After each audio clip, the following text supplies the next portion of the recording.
Are you done? Are you just going to keep? Nearly 6 years ago, on July 11th, 2019, my life and the lives of my family members changed forever when my cousin, Lori Vallow Daybell, conspired with my cousin, Alex Cox, to kill her then husband, Charles Vallow. Unfortunately, they were successful, and a few days later, I saw a Facebook post with a memorial to Charles Vallow that was posted by another family member. I immediately reached out to her and asked her what had happened and what I could do to help support her and Lori. I didn't have Lori's phone number anymore because she and I had become estranged over the years, just following the divorce of her third husband, Joe Ryan. As soon as I reached out to this family member, she started telling me a crazy story about how Lori and Alex had been planning this murder. She told me that Charles had been ostracized from the family. She said that Lori was talking about all kinds of crazy visions. She said Lori was mixed up with this group of super religious people and that she had accused Charles of having an affair, even after she had taken his truck while he was away on a trip and stolen money out of their business bank account. I couldn't believe what I was hearing. Even though I've always known Lori to be manipulative and controlling, and even though I watched her discard husband after husband, I never thought that she would get to murder. Now, Alex, on the other hand, he already had a violent past. He tased Lori's third husband, Joe Ryan, and he served prison time for it. And while none of us were really that surprised by it, of course, it was a shocking event in our family. But it was kind of par for the course for Alex. He had been the family screw up for a long time, never really holding a job for long, never really having a relationship for long. And so even though it was awful, we just figured he did his time and that was going to be the end of that. Well, it wasn't the end of that.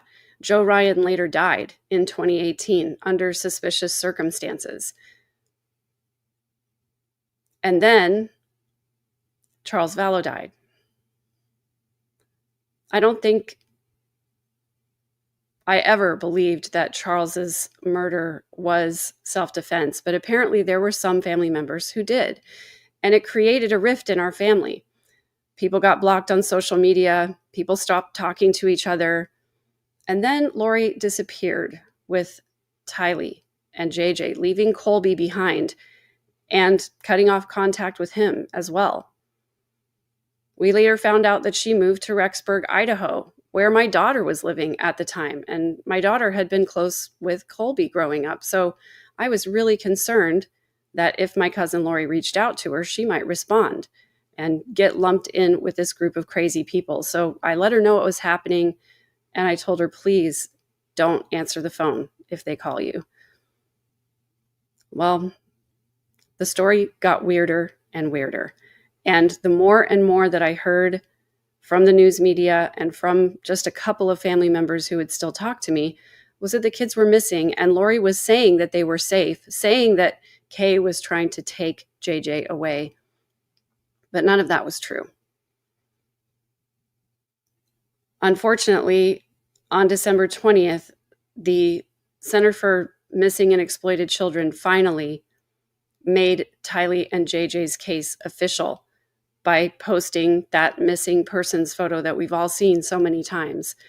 I reposted it on my Facebook page, asking people to help us find the kids, and I reached out to people that I knew in Hawaii and other places to see if anyone had seen or heard anything. I didn't get much of a response from that, but what did happen is that I got blocked by some family members just because I was looking for the kids. Well, in January, Lori ended up getting arrested because she couldn't prove that the kids were still alive. And of course, we know that on June 9th of 2020, their bodies were found buried in Chad Daybell's backyard. Her now husband, who she married just a couple of weeks after Chad Daybell's wife, was also murdered.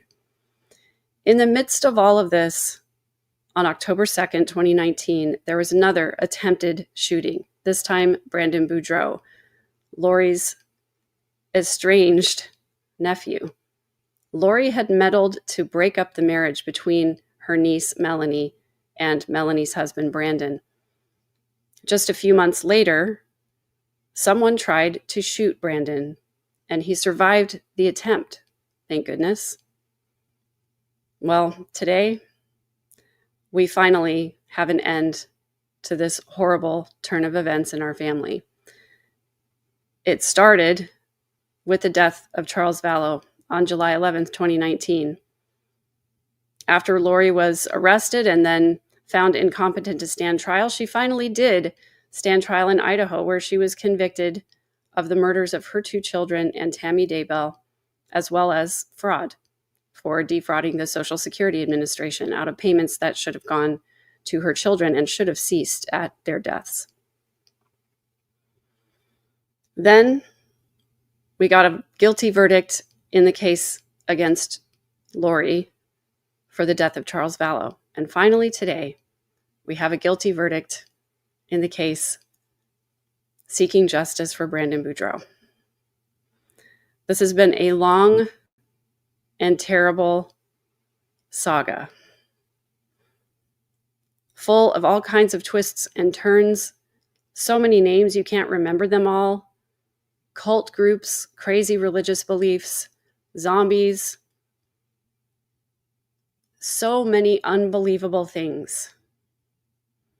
And yet now it is part of my family story. If you're here for the first time, welcome. I'm Megan Connor, and I have a community of beautiful humans at my podcast, The Midlife Revolution. And I want to say thank you to them, to all of my followers at my podcast and my YouTube channel, for sticking with me through this crazy saga, and for being a community of healing and a place where I can go to unpack the real and raw feelings that I have as I've gone through this. It's been a really difficult day for a number of different reasons, but it's also been a day of healing and of peace. It was the first verdict that I wasn't anxious about. It was the first time that I went in to watch the verdict in person, but it was the first time that I wasn't anxious waiting for the outcome, because I pretty much knew that they were going to find her guilty. But it was a beautiful close to the end of a terrible book. One that started with selfishness and ended ultimately in family members coming together to support each other. And that's what I took away from today more than anything else, was just recognizing all of the beautiful friendships that I have gained by being a part of this terrible story and being able to tell the truth about what really happened in my family. I've tried a couple of times to tell the story of what really happened on this, the last day of Lori's last trial, but unfortunately we've been having internet issues, and so here I am starting over to try again. I want to tell the story of what it was like today. I got up not knowing how long the jury was going to deliberate, but I had a lovely morning where I just took care of myself, did the things I needed to, and I was actually making a Patreon live video talking about some of the emails related to this case when I got the text that the verdict was in. So I dropped everything, I ended my live, and I walked very quickly over to the courthouse, where I found in the waiting room outside not many people waiting around. And for some of you, this is going to be a little bit of a repeat of what you've already heard today, but I thought I would try to make it all the way through in one video and just delete that one later. So thank you for being here. I appreciate it. I was shocked that there weren't that many people waiting outside. There were fewer people than yesterday, the first day that I was here for trial. And not much media. I think a lot of the media was setting up downstairs, hoping to catch jurors on their way out and hoping that prosecutor Trina Kay would make a statement. But we were led into the courtroom and we got to hear some of the aggravating factor argument Lori decided she wanted to stipulate to aggravating factors in this case. She objected to there being aggravating factors, but just meaning that because in the commission of the crime, it was a dangerous offense since there was a deadly weapon involved and since there was a co-conspirator, the penalty could be harsher. And Lori doesn't want to have an aggravation phase because that means people can give victim impact statements at that point. She doesn't want to hear them. And so she stipulated to aggravators. The judge found that there are aggravating factors, that it was a dangerous offense, and that there was an accomplice involved. And so then they called in the jury. And I would like to watch that moment with you here right now.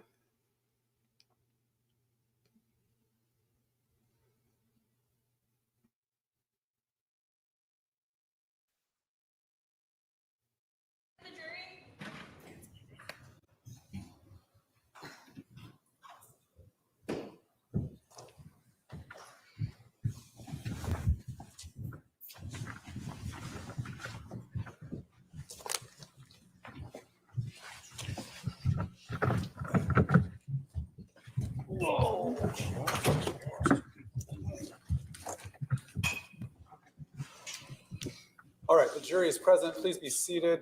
Do we have a foreperson? Who's the foreperson? Yes, Has the jury reached a verdict? yes, we have. I'm going to ask you to hand that to my courtroom assistant.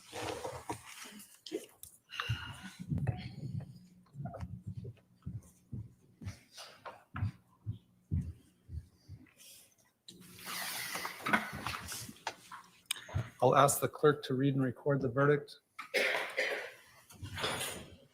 In the Superior Court of the State of Arizona and in for the County of Maricopa, State of Arizona versus Lori Daybell, CR 2021-001704-001, verdict count 1. We, the jury, duly impaneled and sworn in the above entitled action, upon our oaths, do find the defendant, Lori Daybell, as to the crime of count 1, conspiracy to commit first-degree murder occurring on or about July 11, 2019, guilty. Signed, foreperson. Is this your true verdict? So say you one and all. Yes. On the court's own motion, I'll go ahead and ask the clerk to poll the jury. Juror number 1, is this your true verdict? Yes. Juror number 2, is this your true verdict? Yes. Juror number 6, is this your true verdict? Yes. Juror number 7, is this your true verdict? Yes. Juror number 8, is this your true verdict? Yes.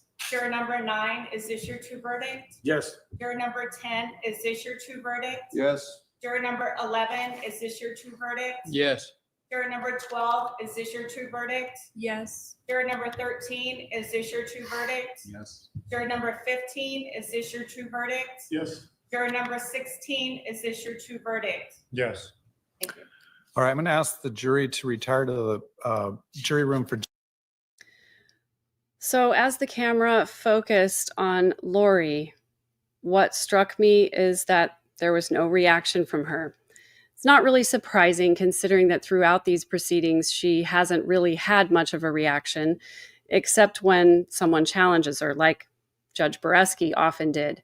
And she got thrown out of court for that moment when she talked over him over and over again. Which would also be 404B that they withdrew. That would be 405. Yeah, they withdrew it, but if you bring up 404 that you. Then all 404B is in, or do we get a hearing on what 404B can come in? If I open the door, do I get a hearing? We stop trial and I get a hearing on. Stop. We'll have a very short hearing, okay? If you're going to introduce how you have great character and good character, we're going to have a short hearing on what evidence that they can bring in to rebut that character, which could Okay. include being convicted of 4 murders. And So would you talk like, to your advisory counsel during the break. And you don't need to yell at me either. yelling I'm, at you, okay? yeah, you are. And you do not need to talk to Okay. me that way. I'm very Figure out- courteous. Figure out. I'm very courteous to you. Figure out. No, you have been nothing near courteous to me during the course of these proceedings. Talk with your advisory council about the rest of your cross. We're going to resume in 15 minutes. All right.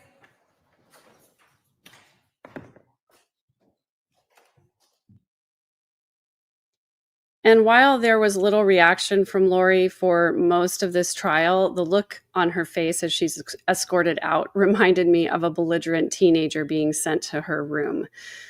Lori has become just unbearable.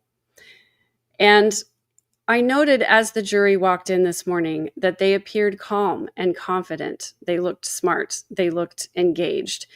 And I really wasn't worried that they were going to find Lori guilty. Trina Kay did an amazing job of wrapping up all of the details in this case and all of the evidence in a very concise way. And when Lori tried to get up to the stand and pretend to cry and pretend to paint herself to just be a loving person who experienced a family tragedy, Trina got up for the final closing and clapped back at everything Lori had to say. She was insistent that this defendant has been involved in multiple investigations.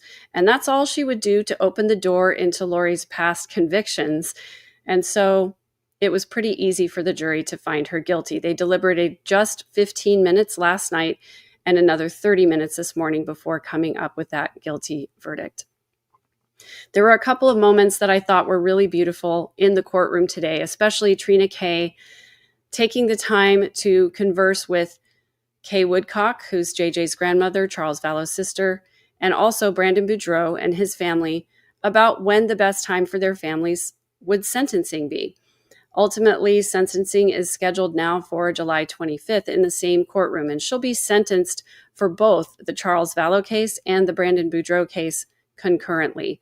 She made it very clear, Lori did, that she wanted to be back in Idaho as soon as possible, and Judge Boreski noted, it'll be within the requisite 30 days. Don't worry, Lori. Arizona doesn't want to keep you any longer than they absolutely have to. The other really beautiful moment in the courtroom today was as Brandon Boudreaux's family was filing out. Brandon was, of course, the last one, and his dad was there waiting for him with a warm hug, and they both embraced and cried. And I was so grateful to see this father gets to embrace his son. Brandon survived this attempt. And the way that his family has shown up for him in this case has been really beautiful to watch. Now, outside on the courtroom steps, of course, there was a large pool of cameras waiting for family members to come out and make a statement. And I'll share that with you now here as well, because I thought that it too was a really beautiful representation of healing in the face of real tragedy.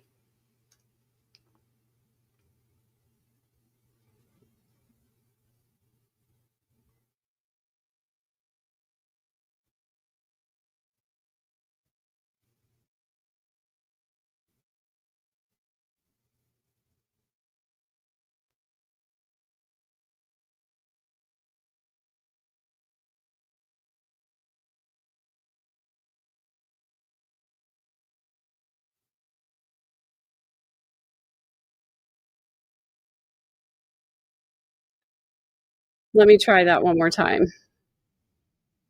For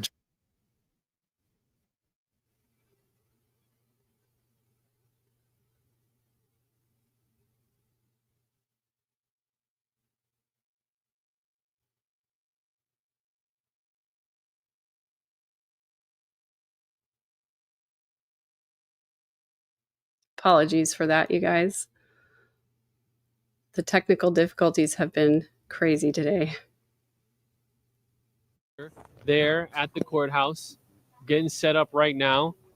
There's Kay Woodcock. All right, let's get ready to listen. Holding hands with Brandon.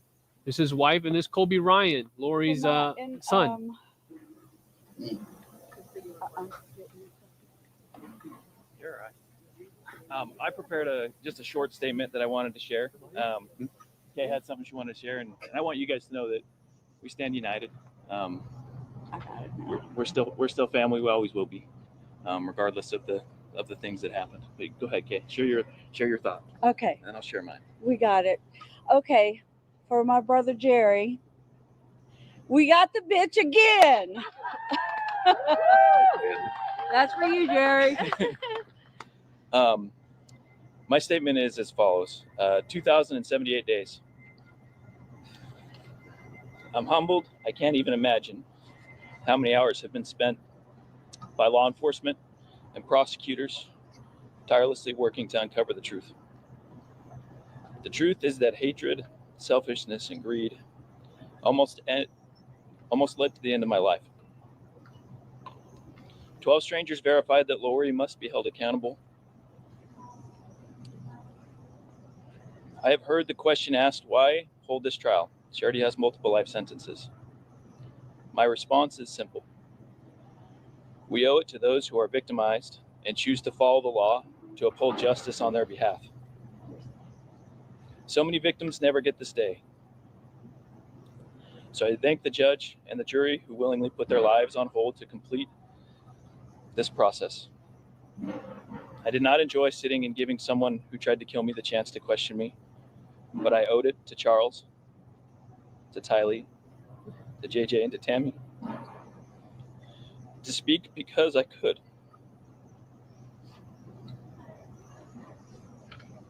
I don't know the statistics of how many people never get the chance because they were killed or because we can't find the people who committed the crime. But we as a society owe it to them to move forward with prosecuting those who commit violent crimes. I've chosen in my life to be and live as a man who believes in Jesus Christ and in God. So I view my life from this lens. I heard this in this trial about loving everyone. I support this cause. However, I do not believe that all the things that were said follow that. The Savior did say, many will say to me in that day, Lord, Lord, have we not prophesied in thy name? And in thy name have cast out devils? And in thy name done many wonderful works? And then will I profess unto them, I never knew you. Depart from me, ye that work iniquity. The beautiful part of this human experience is, as Isaiah said, to appoint unto them that mourn in Zion, to give unto them beauty for ashes. When we trust the Lord to do this with our lives, he can do wonders with us. I'd like to share two things that I have used in my life to help me move forward and create beauty from the ashes. The first is from Viktor Frankl. He taught there's a space in life between stimulus and response where we can choose and have freedom. It is okay to feel hatred, anger, passion, and a myriad of other feelings when life's stimulus are unexpected or unfair or both. But true freedom comes from mastering our ability to respond in our actions independent of the stimulus, to choose who we will be and to act and not to be acted upon. Secondly, I believe every human being is a child of God and has immeasurable worth. Hating a person can be like a poison to our souls. It can take away our joy and our happiness.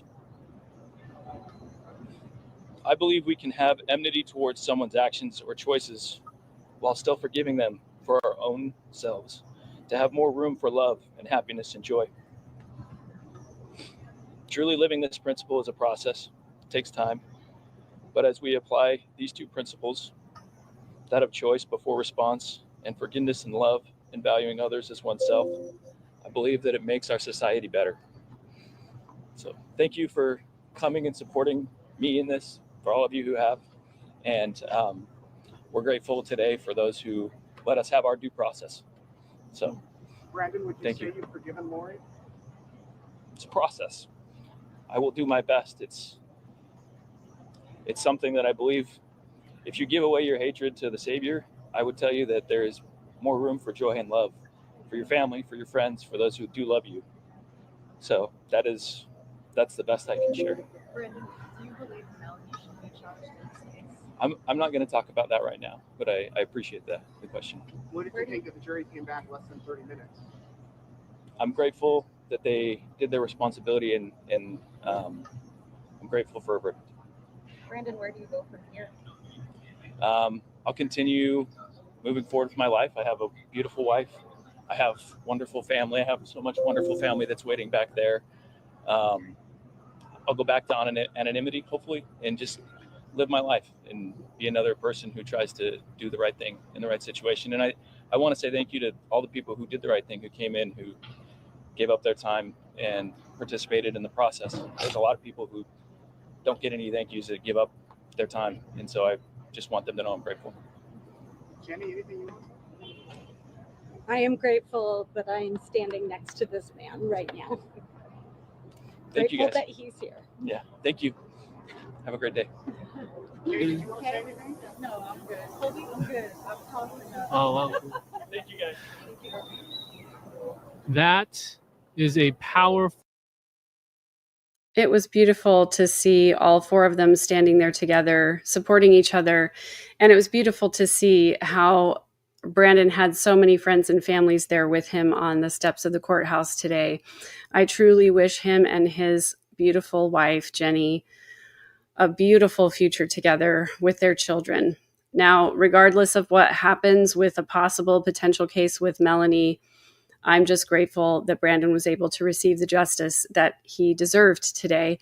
And I hope it helps bring a measure of peace to him. I can't imagine how difficult it must be to have to share custody with someone who betrayed you so terribly. My heart goes out to Brandon's children, and I hope that they find a lot of peace and healing after this terrible tragedy. This has been a long road for me and for my family members, and we all process our grief in different ways, and we all have different beliefs about things and different ways of handling things. But I think the thing that makes me the saddest out of all of this is that at the end of this saga that was started by a woman who used triangulation to manipulate and control, she told lies and stories about people in back channels, and people just didn't confront the source of those lies. They believed Lori because they wanted to believe Lori. They loved her and wanted to think the best of her. And so anytime Lori said something, didn't matter what the other person's side of the story was, it never got told. And the sad thing is, it's a dynamic that continues to persist in this family, where there are family members who haven't learned anything from this tragedy, unfortunately. I'm one of those that really prefers to talk directly to people. And I hope that all the people watching this case will learn from Lori's tactics and learn healthier patterns of relating with their own family members, even when we disagree, probably especially when we disagree. Because disagreements, even if they're big ones over things like politics or religion, don't have to be the end of relationships.